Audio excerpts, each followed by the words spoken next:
अस्सलाम वालेकुम, मैं हूं रेहान तारिक और आप देख रहे हैं 10 तक। चेयरमैन तहरीक इंसाफ इमरान खान की जानिब से इस्लामाबाद पहुंचकर लॉन्ग मार्च को खत्म करने और 6 माह का अल्टीमेटम, 6 दिन का अल्टीमेटम देने के बाद बनी गाला पहुंचने और बनी गाला से वापस पेशावर पहुंचने तक क्या हुआ? इमरान खान को लॉन्ग मार्च क्यों खत्म करना पड़ा? क्या कोई बैकडोर राब्ता हुआ या कहीं से कोई कॉल आई? क्या इमरान खान ने मार्च डील के तहत खत्म किया और फिर लाठियां खाकर, आंसू गैस के शेल बर्दाश्त करके ना सिर्फ इस्लामाबाद बल्कि खान की कॉल पर डी चौक पहुंचने वाले कारकुनान सवाल करते रहे कि हम तो तारीख लेने आए थे, तारीख देकर क्यों चले आए? हम तो मुतालिबात की मंजूरी तक बैठने के लिए आए थे, मंजूरी से पहले वापस क्यों चले गए? क्या पंजाब से कारकुनान की अदम दिलचस्पी मार्च के खात्मे की वजह बनी? क्या फंड्स और वसाइल की कमी ने इमरान खान को वापस जाने पर मजबूर किया? ऐसे बहुत सारे सवालात, इन सवालात, खदशात, कयास आराइयों और अफवाहों पर आज चेयरमैन तहरीक इंसाफ इमरान खान ने पेशावर में तवील तरीन प्रेस कॉन्फ्रेंस की और उन्होंने डील के तासुर की नफी करते हुए सुप्रीम कोर्ट और न्यूट्रल्स को 6 दिन का वक्त दे दिया है। साथ ही उन्होंने दावा किया कि मार्च को खत्म करके उन्होंने अनारकी और तसादुम का रास्ता रोका है।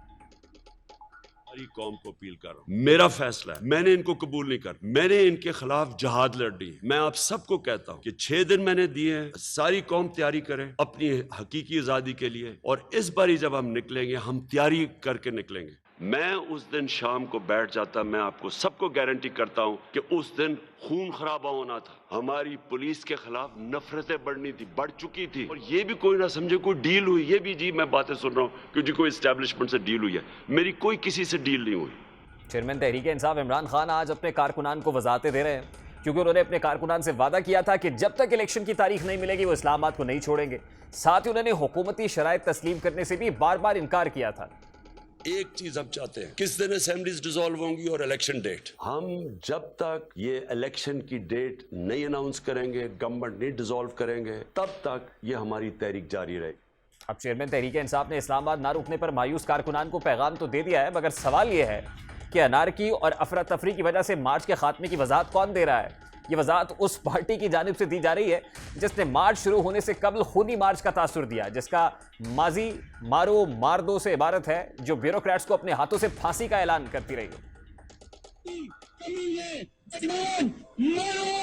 मार दो, जलाओ, गिराओ, सारे मुल्क में आग लगा।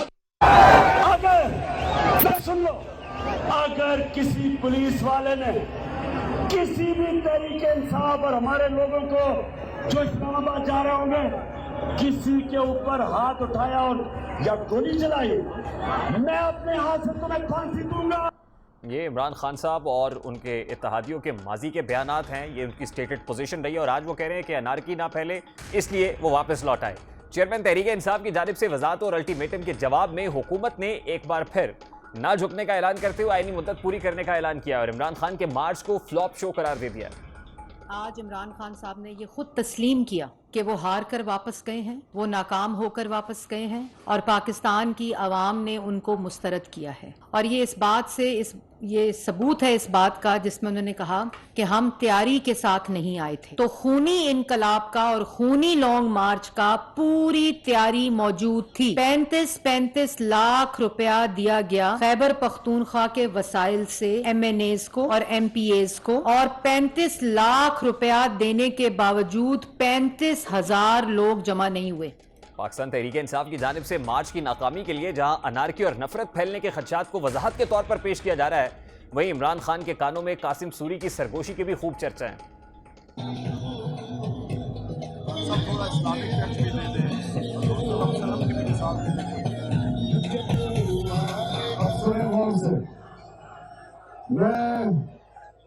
मैं हूं एक जो अपने आप को आशिक रसूल कहता हूं, मैं अपने नबी सल्लल्लाहु अलैहि वसल्लम का फॉलोअर हूं। साबिक डिप्टी स्पीकर कौमी असम्बली कासिम सूरी इमरान खान को कान में इस्लामिक टच देने का मशवरा दे रहे थे। शायद उस मशवरे पर खान साहब ना सिर्फ पहले अमल पैरा थे बल्कि आज भी अपनी तवील तरीन प्रेस कॉन्फ्रेंस के अंदर भी इसी मशवरे पर अमल करते हुए दिखाई दिए। और आज कहां कहां उन्होंने इस्लामिक टच दिया, जरा वो भी आपके साथ दे रखता है। जिस तरह का तशद्दुद कराची में किया गया, यानी कौन सी मुल्क की पुलिस से इस तरह का जुल्म करवाते हैं? ये हैं यजीद के मानने वाले लोग, ये हैं उनके फॉलोअर्स यजीद के, राना सनाउल्लाह, शहबाज शरीफ, हमजा शरीफ। चेयरमैन तहरीक इंसाफ इमरान खान ने आज की प्रेस कॉन्फ्रेंस में कभी राना सनाउल्लाह और उनके रफ़का को यजीद कहा, कहीं उनका कहना था कि वो जो स्ट्रगल कर रहे हैं वो जहाद है। इससे पहले अमर बिल मारूफ व नही अनिल मुनकर वो कह चुके हैं, और उससे पहले वो रियासत मदीना बनाने की बात करते रहे हैं। यानी उनकी पूरी सियासत के अंदर इस्लामिक टच, जिसकी बात कासिम सूरी कर रहे थे, वो इस्लामिक टच इस्तेमाल करते रहे। मज़हब कार्ड और दीगर मामलात एक जानिब, लेकिन मार्च ख़त्म करने की वजूहात इसके अलावा हैं। ज़रा ये बता रहे हैं कि इमरान खान साहब नाला हैं उन लोगों से जो मार्च में अदम दिलचस्पी लेते रहे हैं, जो मार्च का हिस्सा नहीं बने।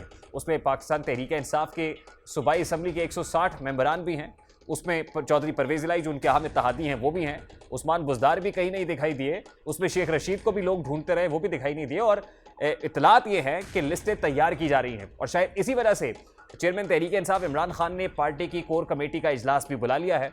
इस वक्त पाकिस्तान तहरीक इंसाफ का अपना हाउस इन ऑर्डर नहीं है।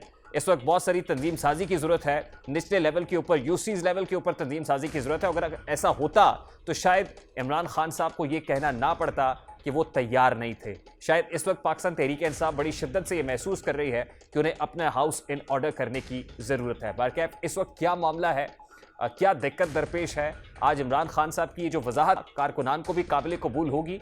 इस वक्त पाकिस्तान तहरीक इंसाफ की मरकजी रहनुमा कमल शोजब साहिबा ने हमें ज्वाइन किया, उनसे बात करते हैं। अस्सलाम वालेकुम कमल साहिबा, बहुत बहुत शुक्रिया आपके वक्त के लिए। इमरान खान साहब ने आज ये फरमाया है कि 6 दिन बाद जब वो आएंगे तो तैयारी के साथ आएंगे, अभी तैयारी नहीं थी, तो क्या ये जो लॉन्ग मार्च का ऐलान किया गया था ये उजलत में किया गया? जी बिस्मिल्लाहिर्रहमानिर्रहीम, थैंक यू वेरी मच। जो खान साहब कह रहे हैं मैं तो उसको फुली इंडोर्स करूँगी, और इंशाल्लाह ताला अब जो 6 दिन गुजर रहे हैं ये अल्टीमेटम है इस कठपुतली हुकूमत को, जो अवाम पे कभी पेट्रोल बम गिरा रही हैं, कभी झूठों के बम गिरा रही हैं। मेरा सवाल ये है कि ये लॉन्ग मार्च का ऐलान जो आपने अभी किया था ये उजलत में किया था, जल्दबाजी में फैसला लिया था आपने? मेरा नहीं ख्याल है उजलत में किया था, लेकिन जिस तरह का रियासती तशद्दुद और रियासती गुंडागर्दी की गई वो हम एंटिसिपेट नहीं कर रहे थे। हमारी गलत फहमी थी कि ये इनमें शायद कोई थोड़ी सी जमहूरी रवैये, शायद कोई थोड़ी सी इंसानियत आ गई है, लेकिन करने के बाद अंदाज़ा हुआ है कि ऐसा कुछ भी नहीं है। सिवाय गुंडों के, मवालियों के, चोरों के और कातलों के इस इम्पोर्टेड हुकूमत के पास कुछ भी नहीं है। आपने देखा किस किस्म की रियासती मशीनरी इस्तेमाल करके आम आवाम पे जो कभी जमहूरियतों में इस तरह की हरकतें नहीं होती, किस तरह का तशद्दुद किया गया है। इस हिसाब से मेरे ख्याल में हमारी तैयारी कम थी। अच्छा, मैं इस पे आता हूँ, लेकिन कमल शोजब साहब मेरी इत्तलात के मुताबिक आपके कुछ लीडर्स जो एब्सेंट थे अब कुछ लिस्टें बना रही है आपकी जमात, यानी पेशावर में कुछ लिस्टें बन रही हैं कि किस किस ने अदम दिलचस्पी का इजहार किया लॉन्ग मार्च में। और अगर आप कहें तो कुछ नाम तो ऐसे हैं जो हमारी फिंगर टिप्स पे हैं, मतलब उसमें पंजाब के बहुत सारे MPs हैं जो दिखाई नहीं दिए। उस्मान बुज़दार साहब कहीं नहीं आए, चौधरी परवेज़ इलाही साहब नहीं देखे गए, शेख रशीद साहब तो ढूंढे नहीं मिले, राना सनाउल्लाह ढूंढते रहे, तो और भी बहुत सारे हैं, लेकिन कुछ लिस्टें बन रही हैं जो लोग पहुंचे ही नहीं इस मार्च में। देखिए जी, मैं तो वुमेन विंग की प्रेसिडेंट हूँ और मुझे ये पता है कि मेरी तमाम ख़वातीन जो हैं वो लाइन हाजिर भी थी और फ्रंट लाइन पे जाके लड़ती रही हैं। बाकी लीडरशिप इस वक्त पेशावर में मौजूद है और वो क्या डिसीजंस ले रहे हैं उसका मुझे अंदाज़ा नहीं है। मेरा ख्याल है कि जिस किस्म की कोऑर्डिनेशन की ज़रूरत थी वो कम थी, और रास्ते जो बंद हो गए, जिस तरीके से आगे पकड़ धकड़ हुई, उसको एंटिसिपेट नहीं किया जा रहा था। ये जो आपकी क़यादत की एकदम दिलचस्पी है, आपको लगता है अब हाउस इन ऑर्डर करने की ज़रूरत है? इस वक्त खान साहब पेशावर में बैठे हुए हैं, ज़्यादा इंटरेस्ट भी पेशावर में है, पेशावर के लोग राइट लेफ्ट बैठे होते हैं उनकी प्रेस कॉन्फ्रेंसेस के अंदर, लेकिन बाकी जगहों के ऊपर, मतलब लाहौर है, फेडरल कैपिटल है, दीगर इलाके हैं, कराची है जहां पे आपके 14 MNAs थे, वो MNAs भी उसमें दिखाई नहीं दिए कराची के खास तौर पे। तो हाउस इन ऑर्डर करने की जरूरत है या तंसीम साजी करने की जरूरत है, बैक टू द बेसिक्स की जरूरत है इस वक्त पाकिस्तान तहरीक इंसाफ को? देखिए, जब हम हुकूमत में थे तब भी आप हमसे ही सवाल करते थे कि आपके मिनिस्टरों को ऐसे होना चाहिए, खान साहब की काबीना ऐसी होनी चाहिए। आज हम अपोजिशन में, आज भी आपको हमारे हाउस की तो फिक्र आपके लॉन्ग मार्च है, की बात आपको कर रहा हूं। हुकूमत के सवाल होने चाहिए और आपको पूछना चाहिए कि जो हमारा बयानिया था, जो हम आवाम की बेहतरी के लिए काम कर रहे थे, वो आज सही साबित हो गए। आप इस हुकूमत के हाउस के बारे में पूछे जो हाउस एग्जिस्ट ही नहीं करता। कौन सा समय जब 6 दिन बाद भागने वालों में भी 12-12 घंटे एक फ्लोट पे खड़ा होता है, सामने से लीड करता है। तो आप वो जब 6 कभी दिन भी बाद तैयारी के साथ बुलेट आने की प्रूफ बात कर रहे हैं तो किस तैयारी तैयारी के इससे साथ भी आएंगे? ज्यादा बढ़ मतलब के वो अभी भी कोई हम खास पूरी तैयारी असले से आए लैस हैं। होंगे, मेरी कोई बात सुने ना, मशीनरी मेरे होगी से ज्यादा आपके जोर पास नहीं लगाया जिसके जा रहा, तहत मेरे आएंगे? लंग्स इफेक्टेड है, मुझे बात करने दे ना। हमारा लीडर बुलेट प्रूफ के पीछे गया है। और दूसरी बात यह कि हमें ये इन्होंने ओपनली कहा था, राना सनाउल्लाह समेत सारी इस इंपोर्टेड जो डाकुओं की हुकूमत है, इन्होंने कहा था कि ये इस्लामाबाद एंटर नहीं हो सकेंगे। हमने आपको इस्लामाबाद में एंटर होके भी दिखाया है। हमने यहाँ के हर मुख्तलिफ जगहों पे आपको अपना जो जिस तरीके से खड़े होना था वो भी होके दिखाया है। कंवर शोर साहब, आपको नहीं लगता कि इमरान खान साहब ने जब आज ये कहा कि हमारी तैयारी नहीं थी और उस रोज जिस दिन लॉन्ग मार्च का ऐलान किया तो कहा था वी आर फुली प्रिपेयर्ड, तो इससे कारकुनान में मजीद मायूसी फैली होगी? क्योंकि आपके कारकुन जो उस दिन जैसे टीयर गैस थी, आंसू गैस के शेल बर्दाश्त कर रहे थे, लाठी चार्ज उन पर हो रहा था, वो उस दिन भी जाने को तैयार नहीं थे वहां पर। वो पूछ रहे थे कि क्या हुआ, तो अब भी उनमें मायूसी नहीं फैलेगी इस स्टेटमेंट के बाद कि हमारी तैयारी नहीं थी? बिल्कुल ऐसी नहीं है। इंशाल्लाह ताला हमारे कारकुनान उससे भी बेहतर तैयारी से आएंगे। अगर खान साहब आधे घंटे की भी कॉल दे देना कि चलो तो हम जाने को सारे खड़े हुए। और किसने आपको कहा कि लाठी चार्ज के लिए तैयार नहीं थे? जिस तरह उन्होंने शेलिंग की ना क्रिमिनल तरीके से, जिस वक्त आप राना सनाउल्लाह रेहान हमारे साथ छोटे बच्चे थे। मेरी एक बात सुन लें आप, मेरी बात सुन लें। मॉल टाउन इस पर तो गिला करते आपके सियासी कजन ताहिरुल कादरी साहब भी कि आपने मॉल टाउन साने के ऊपर कुछ नहीं किया, तो आप तो हुकूमत में थे, आप इसको तो इसका दूध का दूध और पानी का पानी करते, राना सनाउल्लाह को इस पर सजा देते। आपको प्रॉब्लम ये है ना कि आपने पीटीआई को हर सूरत कटहरे में खड़ा करना था। कंवल साहब, आप ये कह रही कि मैं तर्जुमानी कर रहा हूं। देखिए मेरे प्रोग्राम में इस वक्त राना सनाउल्लाह बिल्कुल या कह रहे हैं पाकिस्तान ना, मुस्लिम मुझे लीग जवाब नून नहीं से देने कोई दे नहीं रहे। है। मेरा आपसे गिला ही हमेशा ये होता है कि आप सवाल करते हैं फिर जवाब नहीं देने देते। आपके पास वक्त मुझे है, आप जवाब देने दें। जी मेरा सवाल कंप्लीट हो गया। मुझे ये बताइए कि जिन अदालतों में केस चल रहे हैं वो अदालतें क्यों नहीं चलाती हैं केस? वही सारे ब्यूरोक्रेट्स बैठे हुए हैं। आज मुझे ये बताएं क्यों नहीं सवाल पूछा जा रहा कि क्या आम शहरियों के ऊपर 50,000 जो टीयर गैस के शेल चलाए गए वो क्यों चलाए गए, जबकि इनका कहना यह था कि 200 लोग भी नहीं थे। तो क्या ये अपने वालिद साहब की बारात पे ये सारे पटाखे छोड़ रहे थे? जो हमारे पे बुलेट्स फायर की गई हैं रबड़ की, वो क्यों की गई हैं? हम कोई वहाँ दहशतगर्दी तो नहीं करने गए थे, हम तो अपना पुरअमन एहतजाज रिकॉर्ड करा रहे थे। और ये वही जगह है जहाँ पे पीडीएम आती रही है, 6 दफा पीडीएम आई है, एंड में महंगाई मार्च वाला आया है वो जिसका नाम है वो बिलावल। तो ये जमहूरियत के रवैये आपको मीडिया को इसको सवाल इनडिफरेंट होके पूछना चाहिए। एक ही पार्टी को हर वक्त कटहरे में, हम हुकूमत में हो तो भी हम कटहरे में खड़े रहे, हम अपोजिशन में आए तो भी हम कटहरे में खड़े रहे। माजरत के साथ हम कटहरे में नहीं खड़े होंगे। कंवल शोर साहब, हुकूमत तो ये कह रही है कि अगर आप इस्लामाबाद पहुंचे तो सुप्रीम कोर्ट ऑफ पाकिस्तान के ऑर्डर्स पर पहुंचे। सुप्रीम कोर्ट ने हमें कहा, हमने रुकावटें हटा दी, आप इस्लामाबाद आ गए और उन्होंने तो तौहीन अदालत का मुकदमा भी किया। उसके बाद झूठ बोल रही है, आपको मैं बता रही हूँ, झूठ बोल रही है। इन्होंने तौहीन अदालत की है, इन्होंने सुप्रीम कोर्ट के कोई ऑर्डर नहीं माने। फैजाबाद के पॉइंट पे बेतहाशा शेलिंग हुई, अटक के पॉइंट पे हुई, तो ये कंटेनर फिर किस लिए लगाए हुए थे? फिर क्यों डरे हुए थे? कौन से रास्ते खोले इन्होंने? और इनसे सुप्रीम कोर्ट को चाहिए सो मोटो एक्शन लेके पूछे कि 50,000 शेल जो आवाम पे फायर किए जिनसे हमारे लंग्स डैमेज हुए हैं क्यों किए गए हैं? अगर ये सुबह 8:30 बजे तक शेलिंग क्यों की जा रही थी? चलिए मैं आपको बताता हूं कि हुकूमत इस पर क्या कह रही है कि क्यों किए हैं। वो प्रीएम्प्ट कर रहे थे मेरे कि पास तो 2014 लाइव में फुटेजेस हैं भाई, हम बेहोश होकर गिरते रहे, मेरी औरतें गिरी हैं, आप बच्चे ये कह रही फौत हो गए। है- आप ये कह रही है कि हुकूमत ने ये क्यों घुटन किया? से। तो हुकूमत कह रही है कि हम इसलिए कर रहे थे कि हुकूमत हम के प्रीएम्प्ट खिलाफ कर रहे थे सुप्रीम कि कोर्ट को 2014 सो का मोटो ट्रैक रिकॉर्ड एक्शन हमारे लेना सामने चाहिए। था।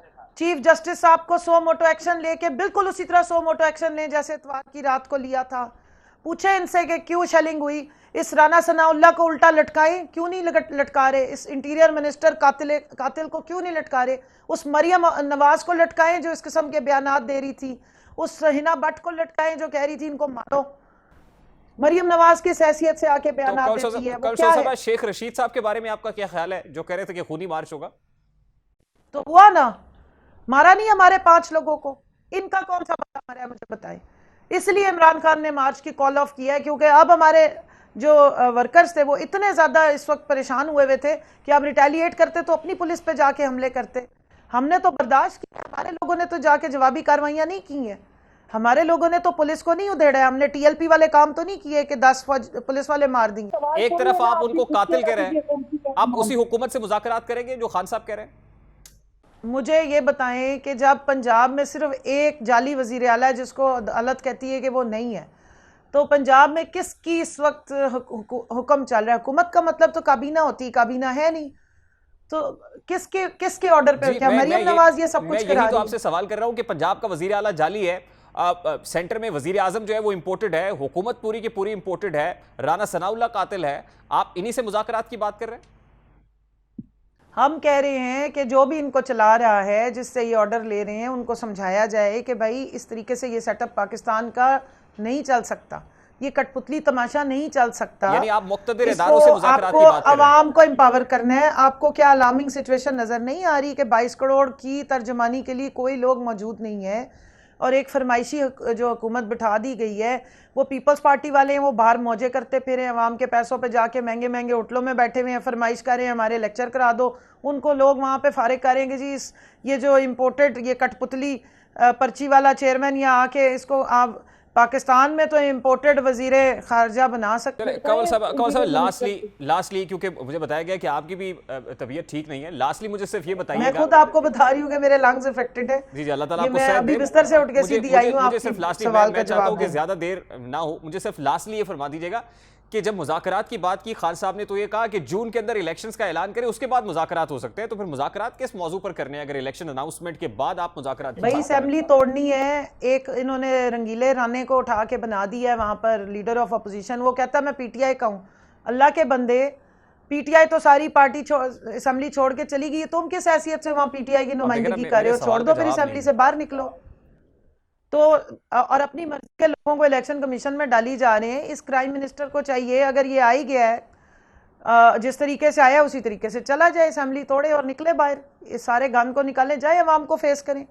हमें तो कहते थे अंडे टमाटर मारेंगे, इन्होंने अंडे टमाटरों की कीमत भी बहुत बढ़ा दी है, फिर भी अवाम इनको मारेंगे। बहुत शुक्रिया कंवल शोर साहब आपके वक्त के लिए। अब एक ब्रेक लेंगे और ब्रेक के बाद जब वापस आएंगे तो हुकूमत कौमी असम्बली के बाद सेनेट से भी कामयाब कैसे हुई, इस सवाल को उठाएंगे इस ब्रेक के बाद हमारे साथ।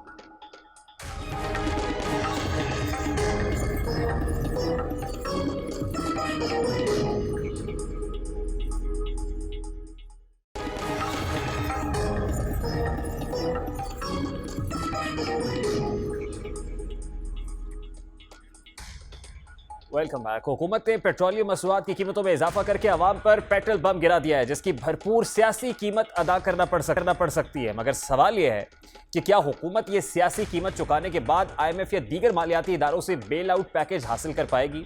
क्या जिस लिए ये पॉलिटिकल कॉस्ट अदा की गई है वो IMF पैकेज हासिल किया जाएगा और इंटरनेशनल क्रेडिटर्स जो है वही पाकिस्तान की मदद करने को तैयार हो जाएंगे? क्या करंट अकाउंट डेफिसिट यानी करंट अकाउंट खसारा कम हो पाएगा? फैसला साजी में ताखीर की वजह से बुलंदियों की जानिब जाता डॉलर और डूबती स्टॉक मार्केट को वक्ती तौर पर सहारा तो मिल गया है, क्योंकि आज जो मार्केट इंडिकेटर्स हैं, जो सेंटिमेंट्स हैं, वो खासे पॉजिटिव दिखाई दिए हैं। आज रुपया भी डॉलर के मुकाबले में मुस्तहकम हुआ है, स्टॉक मार्केट में भी बेहतरी आई है। क्या मार्केट के सेंटिमेंट्स बेहतरी की जानिब गामजन हो सकेंगे? पेट्रोलियम मसनूआत में मजीद कितना उसकी कीमतों में इजाफा हो सकता है? इस हवाले से हुकूमत की जानिब से सब्सिडीज और IMF की शराइ लेते हैं। पेट्रोल पर फी लीटर सब्सिडी 47 रुपए 2 पैसे थी, जो कम होने के बाद अब 17 रुपए 2 पैसे रह गई है। डीजल पर सब्सिडी 86 रुपए 71 पैसे फी लीटर थी, जो अब 56 रुपए 71 पैसे रह गई है। जबकि मिट्टी के तेल पर सब्सिडी 51 रुपए 83 पैसे फी लीटर से कम होकर 21 रुपए 83 पैसे रह गई है। यानी अगर सब्सिडी खत्म कर दी जाए तो पेट्रोल की कीमत 197 रुपए 6 पैसे और इसमें 30 रुपए पेट्रोलियम लेवी और 34 रुपए GST यानी जनरल सेल्स टैक्स के भी शामिल किए जाए तो कीमत 261 रुपए 6 पैसे हो जाएगी। इसी तरह डीजल की कीमत में दी जाने वाली सब्सिडी खत्म कर देने के बाद कीमत 230 रुपए 86 पैसे और इसमें लेवी और टैक्स शामिल करने के बाद 298 रुपए से तजावुज कर सकती है। अब हुकूमत का दावा है कि IMF सब्सिडीज के खात्मे और लेवी की पैकेज जारी नहीं करेगा। सवाल यह है कि क्या कड़वा घूंट पीने के बाद पैकेज मिलने की उम्मीद नहीं है? अगर इस घूंट की कड़वाहट में मजीद इजाफा होगा तो हुकूमत ने ये घूंट पिया क्यों है? हालांकि नून लीग का तो वाज़ेह मौक़िफ़ था कि वो पेट्रोलियम मसनूआत की कीमतों में इजाफा किसी सूरत कबूल नहीं करेंगे और अगर अवाम पर बोझ डालना लाजमी हुआ तो नून लीग हुकूमत छोड़ देगी, अवाम पर बोझ नहीं डालेगी। शरीफ के लिए क्या मुश्किल था कि तुम्हारी तरह कुर्सी से चिपके रहते और रोज की बुनियाद पर महंगाई में इजाफा करते रहते, लेकिन नवाज शरीफ इस मिट्टी का बेटा है, अपनी हुकूमत छोड़ देगा मगर लोगों पे बोझ नहीं डालेगा कि हाँ जी पेट्रोल की कीमतें भी बढ़ाऊंगा, डीजल की कीमतें भी बढ़ाऊंगा। तो ये कोई मुश्किल काम था? नवाज शरीफ कहता है हुकूमत छोड़ दूंगा लेकिन अपने लोगों पर बोझ नहीं डालूंगा। मुझे एक आवाज होके बताना, इमरान खान की हुई तबाही बर्बादी का टोकरा मुस्लिम लीग नून को अपने सर रखने की जरूरत है। अब मरियम नवाज साहिबा ने ये टोकरा अपने सर तो रख लिया है और गले में ढोल तो लटका लिया है। अब वो ये कह रहे हैं कि टर्म भी पूरी करेंगे, नेक्स्ट बजट भी देंगे, महंगाई बढ़ेगी और किताब सादा रहेगी कब तक? कभी तो आगाज़ बाब होगा। जिन्होंने बस्ती उजाड़ डाली कभी तो उनका हिसाब होगा। और शहर की खुशियां मनाने वालों, शहर के तेवर बता रहे हैं अभी तो इतनी घुटन बढ़ेगी कि सांस लेना मुहाल होगा। पेट्रोलियम मसनूआत की कीमतों में इजाफा सिर्फ गाड़ियों के महंगे तेल तक ही महदूद नहीं रहेगा, बल्कि इससे बिजली की कीमतें बढ़ेंगी। पेट्रोलियम मसनूआत की कीमतों में इजाफे का असर सनतों, खाने पीने की अशिया तक जाएगा। महंगाई का एक बड़ा रैला आएगा। आज ही यूटिलिटी स्टोर्स पर आटे की कीमतों में 10 किलो का आटे का थैला जो है वो 90 रुपये का इजाफा हो गया उसमें, और 20 किलो में 180 रुपये का इजाफा हो गया। जबकि वज़ीर आज़म शहबाज शरीफ तो अवाम पर बोझ डालने की बजाय अपने कपड़े बेचने को तरजीह देने का कह रहा था। जो कीमत कल और परसों पंजाब में होगी वही कीमत केपीके में होगी। मैं दरखास्त करूंगा चीफ मिनिस्टर साहब से कि यही कीमत रखें, नहीं रखेंगे तो फिर मैं अपने कपड़े बेचूंगा और आपको मैं आटा मुहैया करूंगा। अब शहबाज शरीफ साहब का दावा अपनी जगह, उनकी स्टेटेड पोजीशन जो थी वो आपके सामने रखी, लेकिन आज ऑन ग्राउंड जो कुछ हो रहा है वो आपके सामने है। पाकिस्तान के तमाम तर सियासी मामलात मुल्क की मईशत से जुड़े हुए हैं। गुज़श्ता 6 हफ्तों से हुकूमत मुल्क की मईशत के लिए बड़े फैसले करने में ताख़ीर कर रही थी। हालांकि माहिरीन मईशत बार बार खदशे का इजहार कर रहे थे अगर हमने कीमत नहीं बढ़ाई तो फिर IMF के साथ मुआहिदा वक्त पर नहीं हुआ तो डॉलर की कीमत में इतना इजाफा हो सकता है कि महंगाई 13% से बढ़कर 20% तक पहुंच सकती है। पाकिस्तान तहरीक इंसाफ पेट्रोलियम इजाफे पर तनकीद कर रही है। इस वक्त जो अपोजिशन है, जो कल की हुकूमत थी जिन्होंने सब्सिडीज दे रखी थी, जो पेट्रोलियम मसनूआत की कीमतों में इजाफा नहीं कर रही थी और जो बोर्ड ऑफ कंटेंशन थी IMF और हुकूमत के दरमियान मुज़ाकरात में, अब इस वक्त वही तहरीक इंसाफ जो आज अपोजिशन में है वो इस पर तनकीद कर रही है। प्राइम मिनिस्टर इमरान खान ने फरवरी में एक फैसला किया कि अगले 4 महीने में ना पेट्रोल की कीमत बढ़ेगी ना बिजली की कीमत बढ़ेगी, बल्कि उन्होंने सस्ता कर दिया। अगर मैं इमरान खान के फार्मूले पे जाऊं तो वो 305 रुपए का फार्मूला है। जाहिर है कि ये अवाम मुतहम्मिल नहीं है इसकी, लेकिन मुझे अफसोस के साथ कहना पड़ता है कि अगर हम ये नहीं करेंगे, कुछ ना कुछ स्टेप नहीं लेंगे हुकूमत का नुकसान करने में, तो हम बहुत गलत रविश पे जा सकते। हुकूमत ने फैसला किया है आज रात मिडनाइट से पेट्रोल की कीमत में, डीजल की कीमत में, केरोसिन ऑयल की कीमत में और लाइट डीजल ऑयल की कीमत में 30 रुपए फी लीटर इजाफा होगा। कल जब पाकिस्तान तहरीक इंसाफ के दौर में महंगाई हो रही थी तो इसको जस्टिफाई करते थे, वो इसको इंटरनेशनल फिनोमेना करार देते थे। प्रोड्यूसर अगर प्लीज़ IFB बंद कर दें। इंटरनेशनल फिनोमेना कहते थे कि असल में बैनुल अक़वामी मार्केट के अंदर क्योंकि पेट्रोलियम मसनूआत की कीमतें बढ़ रही हैं, इंटरनेशनल मार्केट के अंदर क्योंकि इन्फ्लेशन आ रही है, कोविड की वजह से पोस्ट कोविड मार्केट जो है उसके हालात कुछ बहुत बेहतर नहीं है, इसको जस्टिफाई किया जाता था कि मुल्क में महंगाई असल में आलमी मंडियों के अंदर महंगाई की वजह से। और फिर ये कहा जाता था जहाँ तक पेट्रोलियम मसनूआत की कीमतें हैं तो खित्ते में सबसे सस्ता पेट्रोल आज भी पाकिस्तान में है। सबसे पहले इसको कैसे इंटरनेशनल फिनोमेना कह के इसको जस्टिफाई किया जा सकता था, जरा उसके मंजर आपके सामने रखता हूं।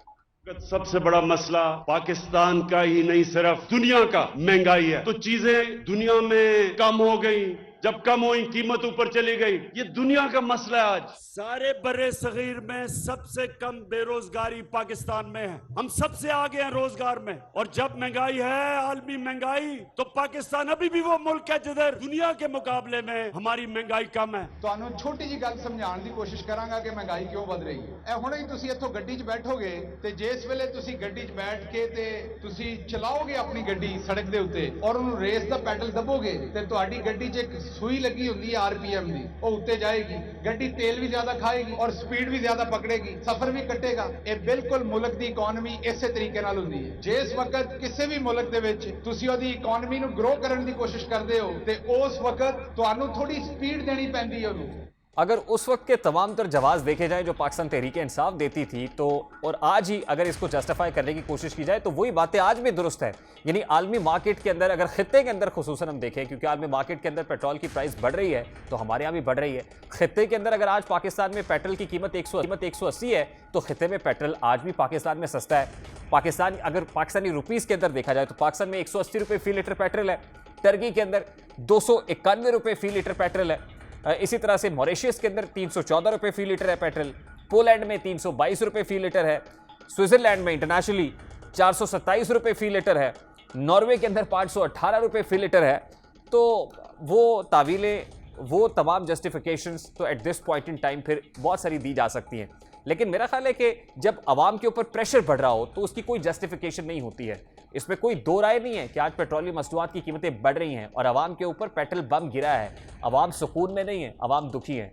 आज जो ट्रांसपोर्टर्स हैं उन्होंने किरायों में इजाफा कर दिया है। बड़ी बड़ी गाड़ियों में बैठने वाले तो पेट्रोल डलवा सकते हैं, वो तो लोकल ट्रांसपोर्ट के ऊपर सफ़र भी नहीं करते, लेकिन जो ट्रांसपोर्टर्स हैं जिन्होंने किरायों में इजाफा किया है पेट्रोल की कीमतें बढ़ने की वजह से, तो एक कॉमनर जो बस के अंदर सफ़र करता है, जो लोकल ट्रांसपोर्ट के ऊपर सफ़र करता है, वो सफ़र करेगा, उर्दू वाला सफ़र नहीं करेगा बल्कि अंग्रेज़ी वाला सफ़र करेगा।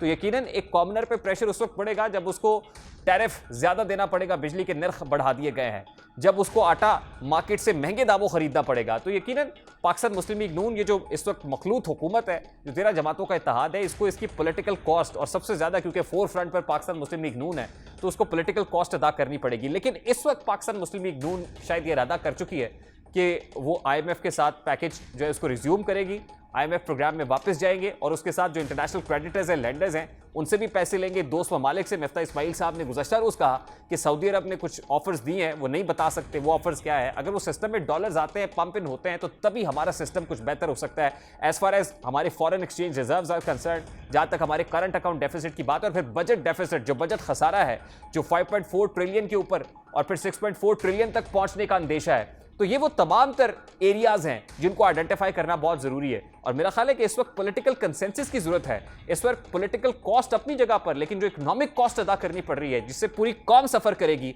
वो फोर फ्रंट पर होना चाहिए। लेकिन इस वक्त इकोनॉमी से हटकर अगर आप अपने पार्लियामान की कार्रवाई को देखें, हाउस हो या अपर हाउस हो, वहाँ पर कुछ ऐसी कानून साजी हो रही है जिससे लगता है कि इस पर भी किसी का अपना वेस्टेड पॉलिटिकल इंटरेस्ट है। कल कौमी असम्बली से 2 बिल मंजूर कराए गए, एक इलेक्शन एक्ट 2017 में तरमीम का बिल था, दूसरा नैब तरमीमी बिल था।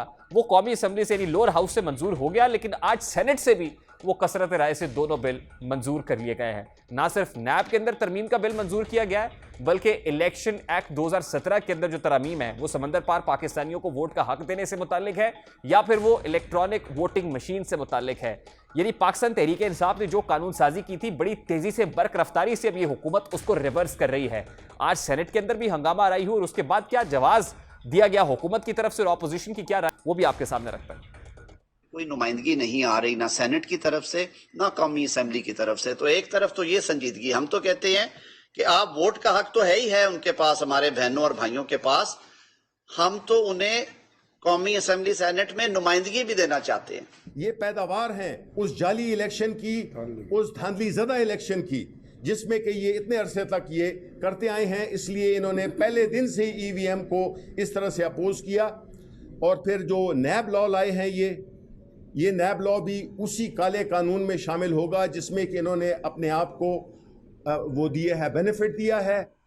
इस वक्त जो इत्तेहादी हुकूमत है वो ये जवाब पेश करती थी कि वो हुकूमत में इसलिए आ रहे हैं कि कुछ कानून साजी बड़ी इंपॉर्टेंट है। ये जो इंपॉर्टेंट कानून साजी है, खास तौर पे इलेक्टोरल रिफॉर्म्स की बात होती थी, क्या यही एजेंडा है जो आज इन बिलों की मंजूरी के साथ अब मुकम्मल हो गया है, या अभी कुछ और कानून साजी भी है जो रहती है? और as far as electronic voting machine और समंदर पार पाकिस्तानियों का हक वोट देने का वो कंसर्न है, तो इस पर बात करेंगे। इस वक्त साबिक secretary election commission of Pakistan Kunwar Dilshad sahab हमारे साथ मौजूद हैं। कुंवर दिलशाद साहब, अस्सलाम वालेकुम, बहुत बहुत शुक्रिया आपके वक्त के लिए। ये इलेक्शन एक्ट 2017 है और उसका सेक्शन 103 है, 94 की बात की जा रही है समंदर पार पाकिस्तानियों को वोट का हक देने से मुतालिक और EVM से मुतालिक, और ये कहा जा रहा है कि इलेक्शन कमीशन ऑफ पाकिस्तान ने क्योंकि ये जवाब पेश किया था तो इसलिए बहुत ज़रूरी हो गया था इसको रिवर्स करना। आप समझते हैं कि सिर्फ इलेक्शन कमीशन ऑफ पाकिस्तान की इसका मतलब इनकॉम्पिटेंस थी जिसकी वजह से ये मखलूत हुकूमत को करना पड़ा है, और आज ना सिर्फ लोअर हाउस से बल्कि अपर हाउस से भी ये रिवर्स करा लिए गए बिल जो पाकिस्तान तहरीक इंसाफ ने मंजूर कराए थे? नहीं, देखा जाए असूली तौर पर तो ये ठीक है कि इलेक्शन कमीशन पाकिस्तान ने 2017 में और 2018 में इसी इलेक्शन एक्ट 2017 के सेक्शन 103 के तहत और 94 के तहत इस पर उन्होंने एक पायलट प्रोजेक्ट किया था। और इन्होंने पायलट प्रोजेक्ट के तहत बाज़ हलकों में, मानसरा में और नौशेरा में इन्होंने बाकायदा उस पायलट प्रोजेक्ट के तहत इलेक्ट्रॉनिक वोटिंग मशीन का इस्तेमाल करने की कोशिश की, लेकिन वो कामयाब नहीं हो सका, फ्लॉप हो गया। और इसी तरह इन्होंने उसी इलेक्शन पाकिस्तान में उसी हल्के में जहाँ ये इंतखाबात हो रहे थे ज़िमनी, तो वहाँ इन्होंने इंटरनेट बैल्टिंग के जरिए ओवरसीज पाकिस्तानियों को वोट कास्ट करने के लिए किया। नादरा साथ था, नादरा की सारी मशीनरी, उनके माहिरीन और टेक्नोलॉजी माहिरीन वहाँ मौजूद थे।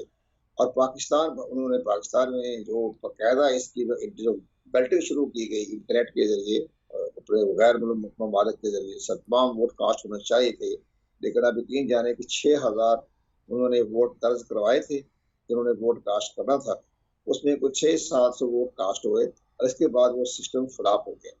तो इलेक्शन कमीशन पाकिस्तान ने उसको तमाम रिपोर्ट जो है वो कानून के मुताबिक उन्होंने स्पीकर को भी असम्बली असद कैसर की खिदमत में पेश कर दी।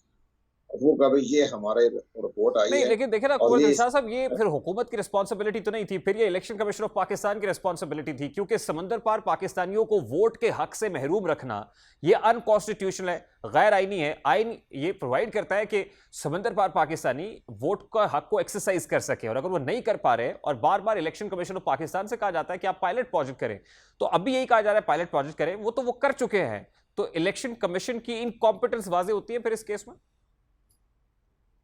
नहीं दुरुस्त है। इसमें सबसे बड़ी उसमें बड़ी टेक्निकलिटी बात है, और अभी हमारी खबर के मुताबिक इलेक्शन कमीशन पाकिस्तान नादरा के साथ इन टच है, लेकिन मसला सबसे बड़ी बात यह है कि जो इंटरनेट जो है हमारा समंदर पार पाकिस्तानी के लिए इंटरनेट बेल्टिंग होने चाहे का जो स्कीम थी, प्रोजेक्ट था, मंसूबा था, वो जिस वक्त इलेक्शन कमीशन ने उस पर अमल दरामद करने की कोशिश की, तो उन्हीं दिनों में 2020 में हुकूमत पाकिस्तान ने मिनिस्टर ऑफ साइंस टेक्नोलॉजी ने उस पर बाकायदा एक बहुत बड़ी एक आईनी और कानूनी माहिरीन को देखते हुए उन्होंने एक इंफॉर्मेशन टेक्नोलॉजी के माहिरीन बुलाए स्पेन से।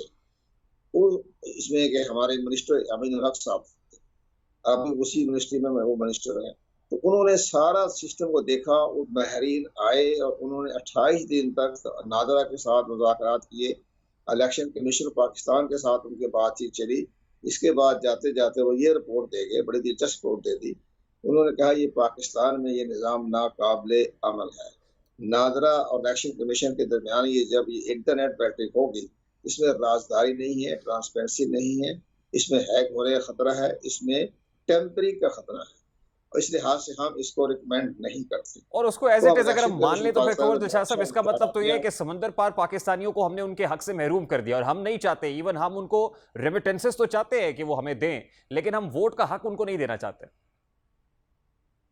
ये दरअसल रेहान साहब ये बहुत बड़ा एक पॉलिटिकल मसला है। ये तो ये हम बड़ी कदर करते हैं हम पाकिस्तानियों की। मैंने तो बहुत इसी सपोर्ट की जब मैं फेडरल सेक्रेटरी था, और हमने दुनिया भर से इसकी रिपोर्टें मंगाई, किसी न किसी तरीके से हम इनको वोटिंग का इजाज़त दे दें।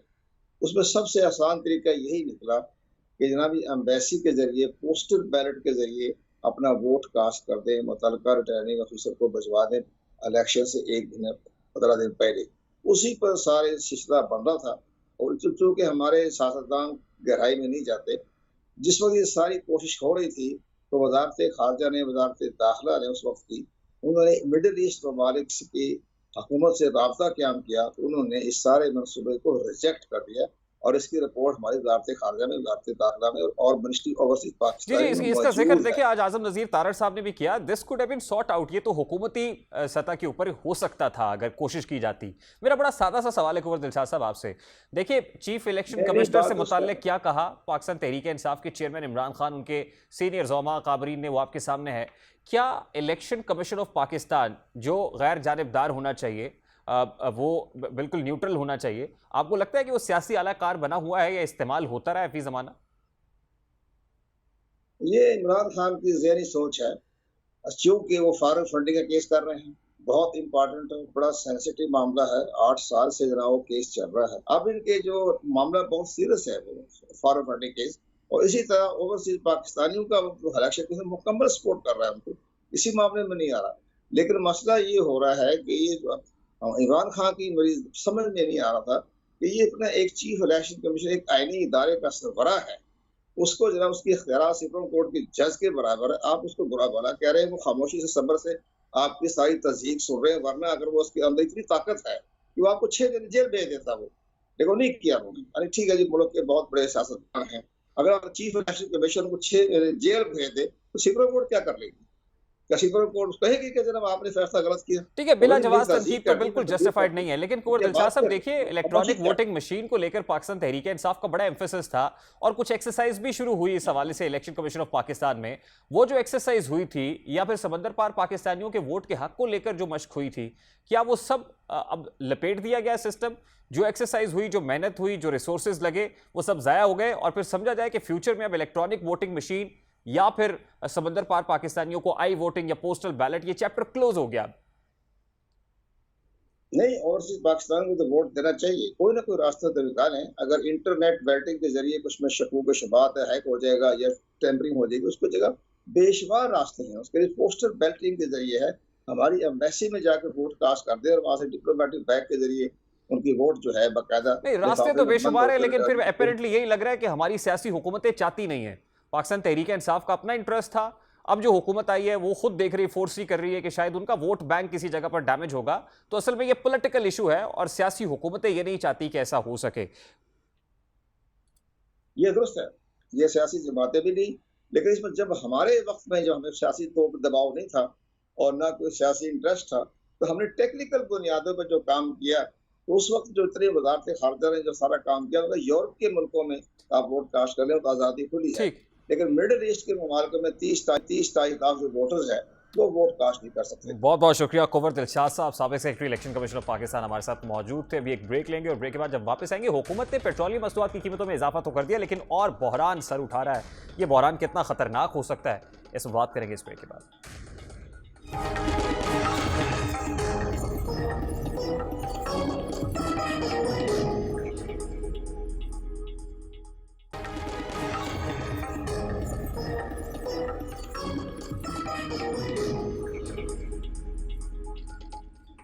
Welcome back. पाकिस्तान इस वक्त बढ़ते हुए करंट अकाउंट डेफिसिट से निबरदाज़मा होने के लिए जतन कर रहा है, लेकिन मुल्क की मईशत के लिए मजीद खतरनाक खबरें आने वाली हैं।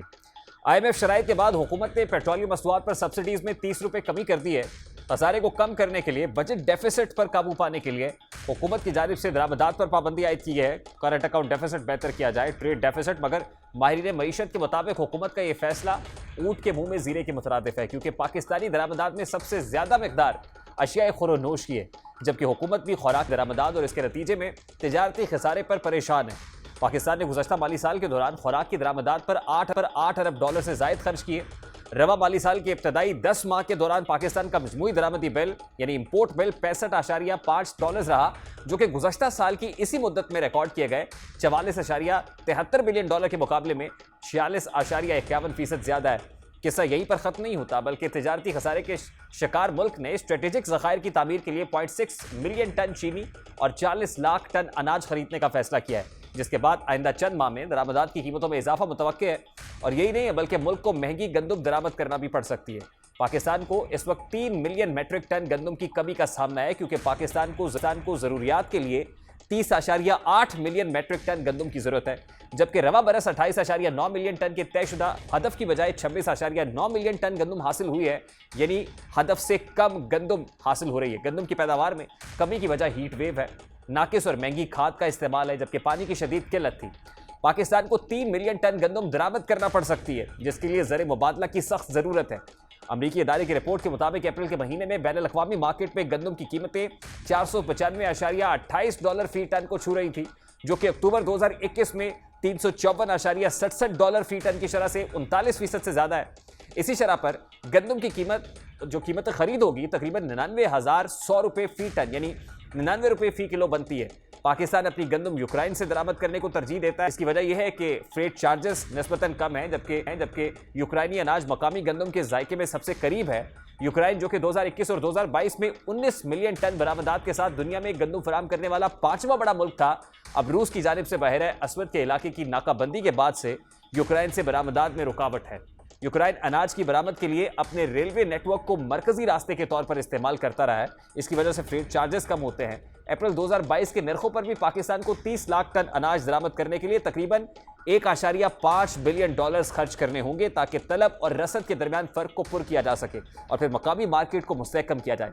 दरामदशुदा गंदम की कीमत 99.1 रुपये फी किलो बनती है और हुकूमत को इस पर सब्सिडी देने के लिए इजाफी माली बोझ उठाना पड़ेगा ताकि इसकी कीमत मकामी किस्म के साथ मिल सके, जो कि 68 रुपये फी किलो से ज़्यादा के हिसाब से फरोख्त होती है। अब ज़रूरत इस अमर की है कि हुकूमत माजी को छोड़कर इस बार बर वक्त फैसले करे ताकि माली मसाइल के शिकार मुल्क को मजीद मुश्किलात से बचाया जा सके। प्रोग्राम का वक्त अपने इख्तिताम को पहुंचा है। आपसे मुलाकात होगी इंशाल्लाह अगले हफ्ते। अब तक रखिए ख्याल। अल्लाह हाफ़िज़।